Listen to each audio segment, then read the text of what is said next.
dream job ఆదిత్యతోనే సాధ్యం. Aditya degree colleges admissions open. For more information visit our website. నమస్తే, welcome to Suman TV. నేను మీ సాయి భైరి.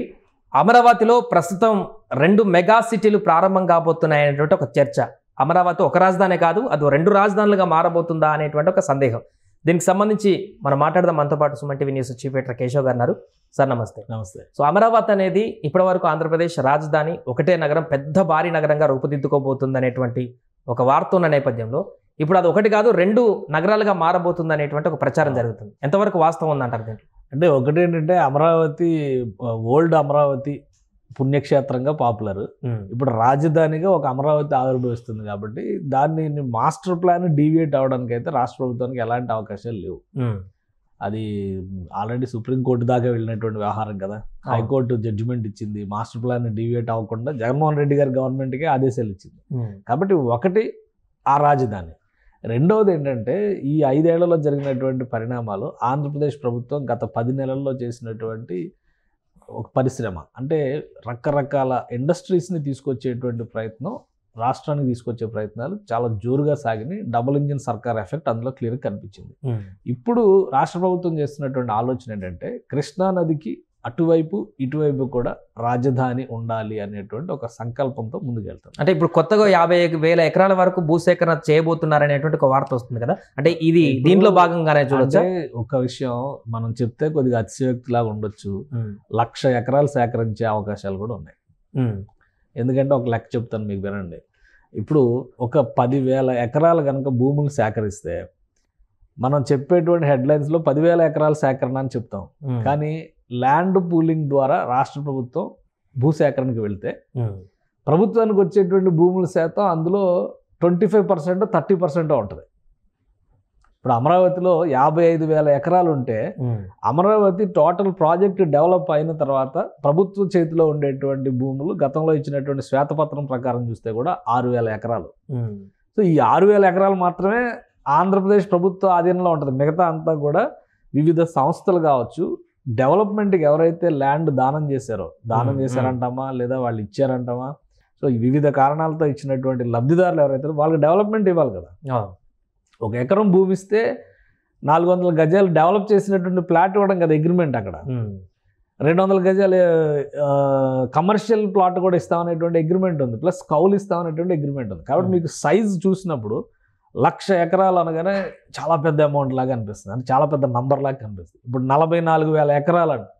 44,000 ఎకరాలు కనుక ల్యాండ్ పూలింగ్ ద్వారా రాష్ట్ర ప్రభుత్వం సేకరిస్తే, రాష్ట్ర ప్రభుత్వం పరిధిలో ఉండేది బహుశా ఒక 10,000 ఎకరాలు ఉండొచ్చు. అంతకంటే ఎక్కువ ఉండడానికి అవకాశం ఉంది. ఒక లేఅవుట్ చూడండి, 1 ఎకరం లేఅవుట్ వేస్తే కామన్ ఏరియాస్కి ఎంత తీస్తారు, రోడ్స్కి ఎంత తీస్తారు, పార్కులకి ఎంత తీయాల్సి వస్తుంది. సో ఫైనల్గా మిగిలేదు ఎంత ఉంటుంది, మళ్ళీ లబ్ధిదారులు కూడా ఇచ్చేది ఉంటుంది. సో ఇక్కడ అది మనం అర్థం చేసుకోవాల్సింది అంటే, అందుకనే రాష్ట్ర ప్రభుత్వం ఇప్పుడు ఉన్నటువంటి భూములన్నింటినీ, ఇప్పుడు వచ్చినటువంటి ప్రాజెక్ట్స్ని యాజ్ ఇట్ ఈజ్గా ల్యాండ్ అయ్యి 3 ఏళ్లలో కనుక అమరావతి ఫేజ్ 1 కంప్లీట్ అయితే ప్రభుత్వం చేతిలో ఉండేటువంటి ఆస్తుల విలువ చాలా తక్కువ ఉంది. ప్లస్ చుట్టుపక్కల ఉన్నటువంటి ప్రాంతాలు, అంటే inner ring road, outer ring road, ఈ రెండింటిని ఒక ప్రామాణికంగా తీసుకుని చూసినప్పుడు చాలా అవసరాలు. ముఖ్యంగా మనం ఫస్ట్ టైము సుమన్ టీవీలోనే స్టోరీ చేసాం. International airport, Amaravati international airport గురించి ఒక ప్రణాళిక జరుగుతుంది అనేటువంటి చర్చ జరిగినప్పుడు చాలామంది కామెంట్స్ కూడా పెట్టారు, నెగిటివ్ కామెంట్స్. తర్వాత లోకేష్ గారు దావోస్ వెళ్ళినప్పుడు, మేము ఇట్లా చర్చలు జరుపుతున్నాం, అమరావతికి దుబాయ్ తరహా ఎయిర్పోర్ట్ ఎందుకు ఉండకూడదని ఆలోచిస్తున్నాం అన్నాడు. ఇప్పుడు 3,000 నుంచి 5,000 ఎకరాలతో ఒక ఎయిర్పోర్ట్ ప్లాన్ చేస్తున్నాం అన్నాడు. ఇప్పుడు 3,000 నుంచి 5,000 ఎకరాలతో అమరావతిలో ల్యాండ్ ఉంది కదా. అందరూ ఏమనుకుంటున్నారు, 33,000 ఎకరాలు సేకరించింది, 20,000 ఎకరాలు ప్రభుత్వ భూములు, మొత్తం కలిపి ఒక 53,000-54,000 ఎకరాల భూములు ఉన్నాయి కదా, అందులో 5,000 ఎకరాలు పడేయడం ఈజీ అని అనుకుంటున్నారు. కానీ ఇక్కడ అలా ఉండదు. ఎందుకంటే డెవలప్మెంట్ చేసిన తర్వాత అవైలబిలిటీ ఆఫ్ ల్యాండ్ అనేది షేర్ తగ్గుతుంది కదా. అదే తరహాలో ఇప్పుడు అమరావతికి కనుక ల్యాండ్ ఎక్విజిషన్ చేస్తే, అమరావతి ఇంటర్నేషనల్ ఎయిర్పోర్ట్కి ల్యాండ్ ఎక్విజిషన్ చేస్తే 5,000 ఎకరాలు అంటున్నారు, యావరేజ్గా ఒక 4,000 ఎకరాలు అనుకుందాం మనం. ఎందుకంటే ఇక్కడ శంషాబాద్లో కూడా 3,500 ఎకరాలతోనే కట్టారు ఎయిర్పోర్ట్. అలాగా చేస్తే కనుక ఆ భూములు మొత్తం ప్రభుత్వ ఆధీనంలో ఉంటాయి. కానీ ల్యాండ్ పూలింగ్ ద్వారా వెళ్తే ప్రభుత్వం యావరేజ్గా 15,000 ఎకరాల వరకు ల్యాండ్ పూలింగ్ చేయాల్సినటువంటి పరిస్థితి ఉంటుంది. 4,000 రావడం కోసం 15,000 ఎకరాలు ల్యాండ్ పూలింగ్ చేసి ఎవరైతే లబ్ధిదారులు ఉంటారో వాళ్ళ షేర్ వాళ్ళకి ఇచ్చి దాని డెవలప్మెంట్, ప్రభుత్వం కమిటెడ్ డెవలప్మెంట్ ఏదైతే చెప్తుందో అగ్రిమెంట్ ప్రకారం ఆ డెవలప్మెంట్ చేసి మిగిలిన భూములను ఎయిర్పోర్ట్ కోసం కేటాయించుకోవాల్సి వస్తుంది. సో ఇది ఈ పాయింట్ అర్థం కాక చాలా మంది ఏమనుకుంటారంటే మళ్ళీ ల్యాండ్ పూలింగ్ మళ్ళీ వచ్చేసి మనం నిన్న అన్నాం 2వ దశ కాదు 3వ దశ కూడా ఉంటుంది. 3వ దశ కొంత టైం పట్టుద్దేమో అనుకున్నా. నారాయణ గారు ఒక అనౌన్స్మెంట్ చేశారు, కృష్ణానదికి అవతల వైపులో స్పోర్ట్స్ సిటీ ప్లాన్ చేద్దాం అనుకుంటున్నాం మేము అని చెప్పారు. సో అంటే టోటల్ ప్లాన్ అంత వైబ్రెంట్గా ఉంది. అందుకనే రాజధాని అనేది అమరావతి మాత్రమే. ఇప్పుడు గతంలో 3 రాజధానులు ఆ మొక్క ఒకటి ఈ మొక్క ఒకటి ఇలా లెక్క చెప్పారు. ఇప్పుడు అమరావతిని ఒక కాంపోజిట్ క్యాపిటల్గా చేసేటువంటి క్రమంలో గుంటూరు, విజయవాడ, మంగళగిరి, తాడేపల్లి, ఇవి తాడేపల్లి మంగళగిరి ఒకటే మున్సిపాలిటీ, విజయవాడ ఒక మున్సిపల్ కార్పొరేషను, ఇప్పుడు గుంటూరు సపరేట్ మున్సిపల్ కార్పొరేషన్. వీటిని గ్రేటర్ నగరాలుగా మలుస్తూ ఒక అమరావతిని సృష్టిస్తారా, లేదా మొత్తం ఈ ప్రాంతాలన్నింటినీ కలిపి ఒక చర్చ ఎక్కువగా జరిగింది. కూటమి ప్రభుత్వం అధికారంలోకి వచ్చిన వెంటనే జరిగిన చర్చ ఏంటంటే గరుడ అనేటువంటి ఒక ప్రతిపాదన వస్తుంది అని చెప్పి, greater Amaravati urban development authority అని చెప్పని ఒకటి ప్రపోజ్ చేస్తున్నారు. Greater Amaravati urban region development authority, దానికి ఒక పేరు కూడా పెట్టారనమాట, గరుడ అనేటువంటి పేరుతో. ఈ ప్రయత్నాలన్నీ బహుశా గరుడ దిశగా అడుగులు పడుతున్నాయా?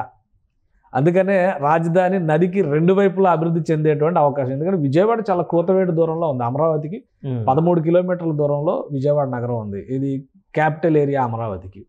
రేపు బ్రిడ్జిలు పడినాయి అనుకోండి, ఆ వంతెనలు పడినాయి అనుకోండి, చాలా తగ్గిపోద్ది డిస్టెన్స్. వీటన్నిటిని దృష్టిలో పెట్టుకొని రాష్ట్ర ప్రభుత్వం ఒక విషయం మీరు ఆలోచించాల్సింటే 8 నుంచి 10 నెలల సమయం పట్టింది అమరావతి వర్క్స్ గ్రౌండ్ అవడానికి. కారణం ఏంటి? చాలా లీగల్ ఇష్యూస్ ఉన్నాయి అందులో.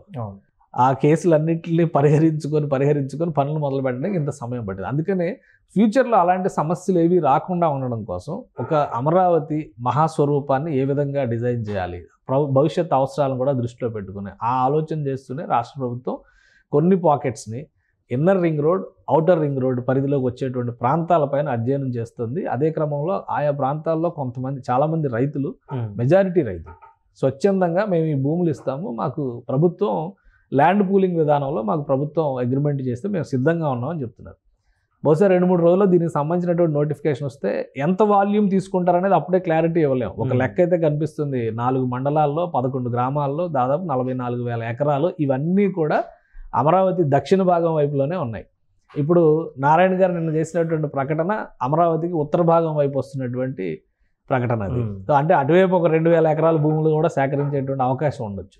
అందుకని అమరావతి ఒక నగరంగా కంటే ఒక 4 నగరాల సమాహారంగా రూపాంతరం చెందేటువంటి అవకాశాలు అయితే కనిపిస్తుంది. ఇప్పుడు కృష్ణానది అవతల గనక ల్యాండ్ పూలింగ్ ద్వారా సేకరిస్తే నగరం పెరిగేటువంటి అవకాశం ఉన్న నేపథ్యంలో ఈ ఔటర్ రింగ్ రోడ్ అనేటువంటి పరిధి కూడా తగ్గేటువంటి పరిస్థితి ఉంది. అదేమన్నా ఎక్స్టెన్షన్ అవుతుందా? లేదు, ఔటర్ రింగ్ రోడ్డు పరిధిని దృష్టిలో పెట్టుకున్నాయి. ఇప్పుడు ఔటర్ రింగ్ రోడ్డు ప్రణాళిక ఎలా చేశారంటే ఏ రేడియస్లో చూసినా కానీ 18 నుంచి 22 కిలోమీటర్ల డిస్టెన్స్ వచ్చేలాగా కోర్ క్యాపిటల్ ఏరియాకి ప్లాన్ చేశారు. అంటే విజయవాడ నగరానికి ఇంకా అవతల వైపుకి ఔటర్ రింగ్ రోడ్ వెళ్తుంది, అటువైపు గుంటూరు నగరానికి అవతల వైపు చిలకలూరుపేట పరిసర ప్రాంతాల వరకు ఔటర్ రింగ్ రోడ్ వెళ్తుంది. సో ఈ పరిధిలో ఆ వ్యాసార్థంలో ఉన్నటువంటి ప్రాంతాలన్నింటినీ దృష్టిలో పెట్టుకుని ఇన్నర్ రింగ్ రోడ్ వచ్చేసరికి కోర్ క్యాపిటల్ ఏరియా బార్డర్ నుంచి విజయవాడని ఇన్క్లూజివ్ చేసుకుని, గుంటూరు కలవదు కానీ విజయవాడని ఇన్క్లూజివ్ చేసుకుని వస్తుంది. సో ఆ పరిధిని ఈ పరిధిని చూసినప్పుడు ఇక్కడ తెలంగాణలో ఒక పెద్ద రోల్ మోడల్, మనం ఒక ఎగ్జాంపుల్ దేనికైనా కానీ అదే ఎగ్జాంపుల్గా తీసుకోవాలి. Hyderabad outer ring road, regional ring road. Revanth Reddy గారు ఏం చెప్పారు?